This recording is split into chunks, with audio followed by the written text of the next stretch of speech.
भारत के पड़ोसी नेपाल में एक बार फिर नए राजनीतिक समीकरण बन गए हैं। इससे पुष्प कमल दहल प्रचंड की सरकार खतरे में आ गई है।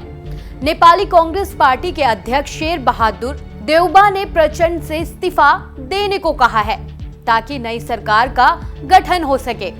प्रचंड सरकार को पूर्व प्रधानमंत्री केपी शर्मा ओली की कम्युनिस्ट पार्टी ऑफ नेपाल यानी CPN-UML का समर्थन था, लेकिन अब ओली की पार्टी ने प्रचंड सरकार से समर्थन वापस ले लिया है। अब CPU-UML और नेपाल कांग्रेस के बीच गठबंधन हो गया है। हालांकि प्रचंड प्रधानमंत्री पद से इस्तीफा देने को तैयार नहीं है। उनका कहना है कि वो संसद में विश्वास मत का सामना करेंगे। नेपाल के संविधान के मुताबिक प्रधानमंत्री को 30 दिन में विश्वास मत हासिल करना होगा। बता दें, इस साल मार्च में प्रधानमंत्री प्रचंड ने शेर बहादुर देउबा की पार्टी को सरकार से बाहर कर दिया था। प्रचंड की सरकार देउबा की पार्टी नेपाली कांग्रेस के समर्थन से चल रही थी।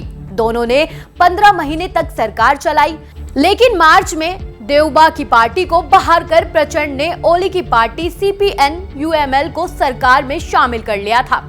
न्यूज एजेंसी के मुताबिक बीते हफ्ते देउबा ने ओली से मुलाकात की थी। इसके बाद ओली ने 2 बार प्रधानमंत्री प्रचंड के साथ मीटिंग की थी। अब शेर बहादुर देउबा की नेपाली कांग्रेस और केपी शर्मा ओली की CPN-UML के गठबंधन कर लिया है। दोनों पार्टियों के बीच एक राजनीतिक समझौता भी हुआ है। इससे दोनों ही बारी बारी से प्रधानमंत्री भी बनेंगे। पहले केपी शर्मा ओली प्रधानमंत्री बनेंगे और उसके बाद देउबा। अब बात करते हैं कि दोनों पार्टियों में क्या समझौता हुआ है। ये समझौता सिर्फ प्रधानमंत्री पद की शेयरिंग को लेकर ही नहीं हुआ है, बल्कि इसमें और भी कई अहम बातें हैं। मसलन जिस पार्टी का नेता सरकार की अगुवाई करेगा उसे गृह मंत्रालय नहीं मिलेगा, यानी केपी शर्मा ओली जब तक प्रधानमंत्री रहेंगे तब तक CPN-UML को गृह मंत्रालय नहीं दिया जाएगा। गृह मंत्रालय शेर बहादुर देउबा की नेपाली कांग्रेस को मिलेगा।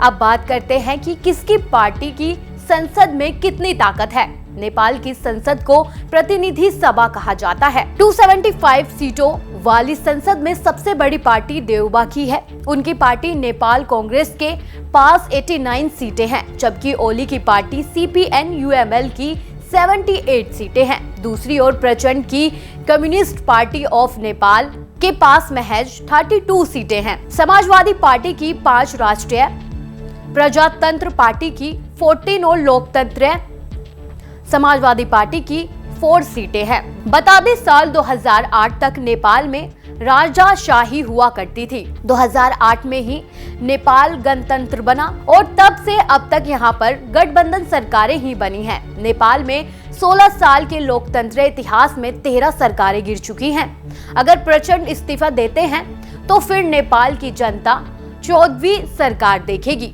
दरअसल नेपाल में अब तक जितनी भी सरकारें बनी हैं वो 2 या 2 से ज्यादा पार्टियों के समर्थन में बनी हैं। इसी कारण राजनीतिक स्थिरता ठीक नहीं बनी हुई है। ऐसी ही तमाम जानकारियों के लिए आप हमारे साथ बने रहें और देखते रहें न्यूज़ नेशन।